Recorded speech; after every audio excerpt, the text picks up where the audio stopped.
Adeh, why Sony? Why? Ya, jadi gua mendapatkan sebuah bentuk informasi dari pihak Sony Pictures yang dimana mereka mengatakan dengan jelas kalau mereka akan siap untuk membuat ulang kembali Sony Spider-Man Universe yang gagal di pasaran kemarin. Oke, waduh, kenapa dibuat ulang? Siapa yang nyuruh? Aduh, astaga.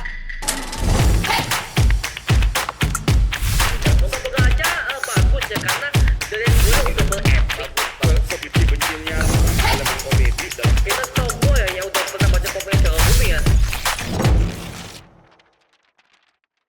Hello Mario Booster, selamat datang kembali di channel Mario Angelo. Mohon maaf ya, gua tadi agak sedikit emosi karena gini cuy, mohon maaf banget. Siapa di sini yang nungguin soal Sony Spider-Man Universe dan MCU? Gak ada ya? Karena mohon maaf cuy, mohon maaf banget.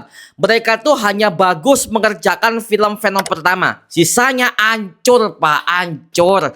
Yang dimana seperti kalian tahu bahwa di tahun 2018 akhirnya Sony udah mengeluarkan sebuah project pertama kali yang gak ada hubungannya dengan MCU Disney, yaitu adalah film Venom yang diperankan oleh Tom Hardy. Dan jujur aja ya, itu film pertama kalinya gue melihat symbiote itu ada banyak banget selain Venom pak, dan juga selain Carnage ada symbiote perempuan, ada juga symbiote yang bisa dibilang cukup unik. Pokoknya gue sebagai fans lebih mengenal semua tokoh-tokoh symbiote dari komik Marvel akhirnya diangkat ke versi live action, dan itu berhasil ke film Venom pertama. Bahkan gue sebagai fans Marvel juga suka bagaimana penggambaran si Eddie Brock versi Tom Hardy ini akhirnya dibuatkan jauh lebih dalam men. Oke, makanya bisa gua katakan film Venom pertama bisa gua anggap sebagai film villain Spider-Man yang paling gokil banget dan juga paling realistis saat itu ya, saat itu.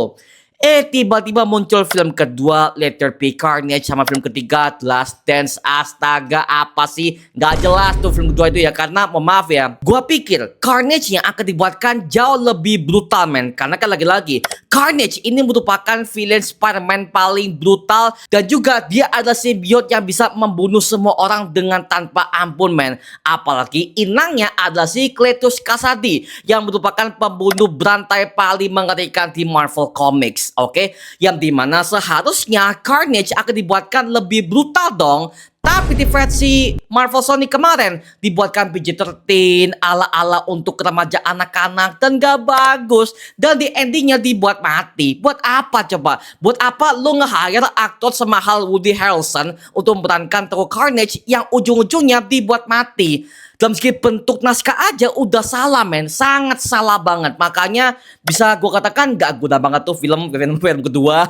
Makanya gue ketika nonton film itu, yang gue pikirkan adalah adegan post credit scene-nya doang, yang dimana akhirnya Venom tiba-tiba muncul ke Earth 616 akibat mantra dari Doctor Strange di filmnya Spider-Man No Way Home sebagai bentuk jembatan antara Sony Spider-Man Universe dan juga Marvel Studios kan, seperti itu. Makanya aduh, kacau banget pak mengenai film kedua. Makanya gue ketika menghabiskan 2 jam itu juga sia-sia ngapain. Kacau. Lanjut lagi kepada film Venom ketiga, The Last Dance.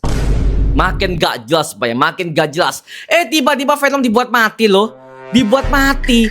Ya ampun, kacau pak. Ya udahlah ya, gue juga merasa sebagai fans ya, jujur aja merasa kejebak dengan marketingnya Sony Spider-Man Universe, yang dimana di bagian official trailernya bahkan di posternya mereka seolah-olah akan menjanjikan akan ada Spider-Man di film mereka. Padahal kenyataannya di semua project ini tidak ada Spider-Man sama sekali. Di Venom gak ada, di Kraven gak ada, di Madam Web gak ada, di Morbius gak ada. Keempat project ini membuat gue sebagai fans Marvel sangat menyesal ya, sangat menyesal banget. Makanya gue sebagai fans ketika menonton semua keempat film ini, gue nonton semua ya, gue nonton semuanya. Makanya di video ini gue bisa speak up mengenai semua hasil film mereka yang sorry ya, amburadul banget dan gak ada tujuannya sama sekali. Padahal gue berpikir kalau semua para tokoh-tokoh villain yang dimunculkan ke filmnya Sony Spider-Man Universe ini akan memberikan sebuah petunjuk kepada asal Spider-Man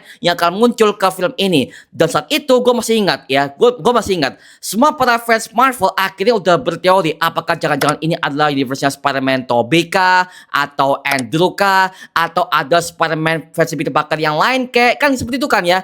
Tapi gak ada pak. sepanjang 4 film tidak ada sama sekali. Apalagi yang paling gak jelas itu adalah film Madam Web, Pak. Aduh astaga, tuh film mau apa coba. Udah cringy, dan juga filmnya kayak amatir banget. Bahkan semua angle-angle-nya, naskahnya juga kayak orang yang baru belajar film, Pak. Serius tuh kacau banget. Makanya bisa gue katakan film superhero paling terburuk yang pernah gue lihat tuh adalah film Madam Web. Semua teknisnya, plot cerita, aktingnya wadidaw. Meskipun lo meng-hire Dakota Johnson, tapi mereka sepertinya tidak diarahkan sama sekali untuk marketing filmnya. Gak ada, Pak, gak ada. Bahkan yang paling memalukan adalah aktor utamanya Dakota Johnson ketika dia diwawancarai oleh berbagai macam media, ya ketika mereka diminta untuk menyebutkan semua film Spider-Man aja nggak bisa Pak, itu loh. Karena apa? Karena nggak diarahkan oleh marketingnya. Can you name the 3 Spider-Man Tom Holland movies?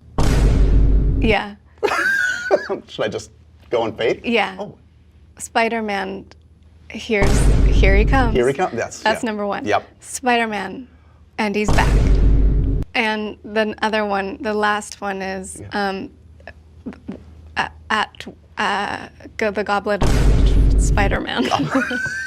Kacau banget kan, makanya bisa gue katakan Sony Spider-Man Universe buat gue is dead, man. Is dead, bodo amat lah, kacau banget, aduh. Dan tiba-tiba kemarin malam ya, yang menggambarkan semua para fans Marvel seluruh dunia, akhirnya dari pihak Sony mengatakan kalau Sony Spider-Man Universe akan segera di-reboot total. Buat gue pribadi gak usah ya, gak usah. Mending lo fokus kepada tokoh-tokoh yang melibatkan varian Spider-Man deh. Contoh Spider-Noir, bagus tuh. Karena apa? Karena akhirnya Sony bisa bekerja sama dengan pihak Amazon Prime untuk menciptakan sebuah kisah varian Spider-Man selain Peter Parker utama, yaitu adalah Ben Reilly yang diperankan oleh Nicolas Cage, aktor mahal lagi ya. Jadi ya mending Sony bisa fokus untuk mengerjakan sebuah film-film yang melibatkan fans Spider-Man. Oke lah, contoh kayak Spider-Gwen, Spider-Punk, ya kan. Bahkan ada juga Spider-Man versi Unlimited. Kan ada banyak banget ya.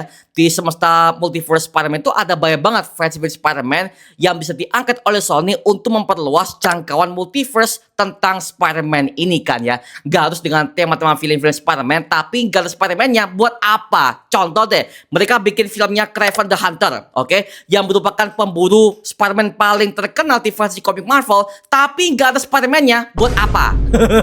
Buat apa? Malah dia ngelawan si Rhino. Buat apa lagi? Ya gua tau cuman sebuah Easter eggs doang, tapi ya gak gitu-gitu juga kali. Astaga, kacau banget sih, kacau banget. Makanya bisa gua katakan itu ngapain Sony bikin film seperti itu dengan mengeluarkan sebuah uang sebanyak itu hanya untuk film yang gak ada arahnya. Buat apa? Buat apa? Kesel gua.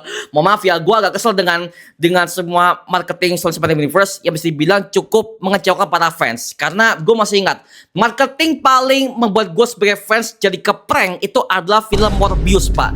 Yang dimana di bagian official trailernya gue masih inget tuh, ada sebuah adegan ketika Morbius yang pakai sebuah baju tahanan penjara, dan di sebelahnya ada muralnya Spider-Man versi Tobey Maguire yang bertuliskan murderer alias pembunuh. Yang dimana saat itu sebagai fans ya gue masih ingat, waduh jangan-jangan Spider-Man versi Tobey akan jadi pembunuh nih. Tapi ternyata gak ada, Pak. Gak ada, kosong. Tiba-tiba itu adegan di-cut sama filmnya. Dan tiba-tiba ya sebagai film Morbius biasa tanpa ada embel-embel Spider-Man. Buat apa? Buat apa kita menonton sebuah semesta Spider-Man tapi kalau Spider-Man-nya buat apa? Aduh, kacau men.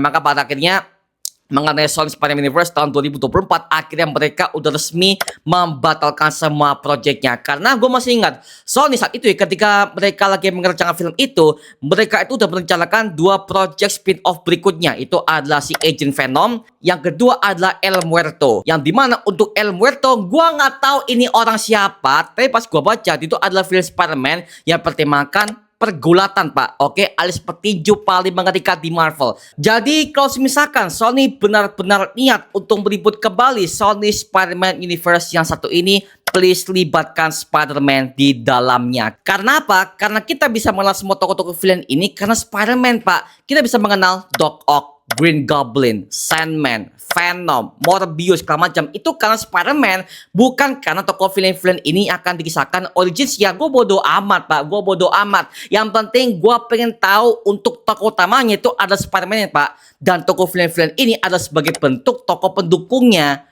Jadi ya jangan sampai lo mengide hanya karena lo punya sebuah IP Spider-Man tapi nggak bisa munculkan Spider-Man ke film lo sendiri tanpa bantuan Marvel Studios, Jadi please buat Sony Pictures, banget semua para orang marketingnya dan dari pihak CEO-nya Sony, please lo pertimbangkan lebih jauh lagi ke depannya, Pak. Karena gue pengen untuk proyek ke depannya, gue pengen ada Spider-Man masuk ke dalam plot cerita utamanya, Pak ya. Gak bisa lo cuma ngetis-ngetis doang, gak bisa sampai ada posternya Spider-Man doang, sampai ada gedungnya Oscorp doang buat sebagai bentuk marketing untuk ngibulin para fans doang. Jangan, Pak ya, jangan. Akibatnya apa? Akibatnya gue sebagai penonton juga makin trauma, Pak. Mohon maaf ya, gue ketika udah di titik paling kecewa itu adalah film Madame Web. Kok bisa-bisanya Sony bisa memberikan sebuah bentuk project semal itu untuk film amatir? Amatir banget, Pak. Dubbingnya salah, kualitinya salah banget. Meskipun lo meng-hire aktor-aktor mahal, tapi dalam meskipun tensi udah hancur, ya hancur aja. Kacau banget, Pak. Aduh, kesel banget. Maaf ya, maaf.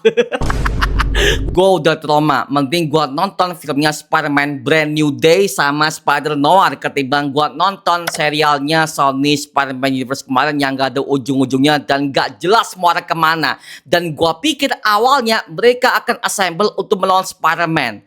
Gak ada, Pak. Selama 4 tahun lebih tidak ada sama sekali. Kacau banget tuh marketingnya. Aduh, makanya ya gue gak tahu ya bagaimana Sony akan melanjutkan mengenai project ini. Tapi so far gue sebagai fans tinggal tunggu aja bagaimana ngebentuk hasil dari project Sony Spider-Man Universe yang satu ini. Oke, jadi Sony please perbaiki semuanya. Dan gue tunggu bagaimana hasilnya, oke? Gue juga sebagai fans juga sangat apresiasi kok. Karena apa? Karena Sony sekarang udah berani di luar jalur. Yang dimana mereka udah resmi mengerjakan proyek animasi Venom yang melibatkan Tom Hardy juga. Dan juga ada serialnya Spider-Noir di platformnya Amazon Prime. Dan juga di filmnya MCU Spider-Man Brand New Day nanti ke depan Sony juga ya. Makanya please Sony, kalau misalkan mereka akan bikin Sony Spider-Man Universe ke depannya, gue pengen Spider-Man juga terlibat kepada project Sony ke depannya. Oke ya, so gue tunggu bagaimana hasilnya. Gue agak trauma sih, aduh. Pusing gue. Nah sekarang gue serahkan kepada kalian. Gimana pendapat kamu mengenai video ini? Apakah kamu setuju kalau Sony Spider-Man Universe akan di-reboot ulang lagi oleh pihak Sony? Tuliskan pendapat kamu di kolom komentar di bawah dan kita bisa diskusikan bareng seperti biasanya, oke? Nama gua Mario Angelo dan sampai ketemu di video berikutnya. Adios dan thank you semuanya. Dadah.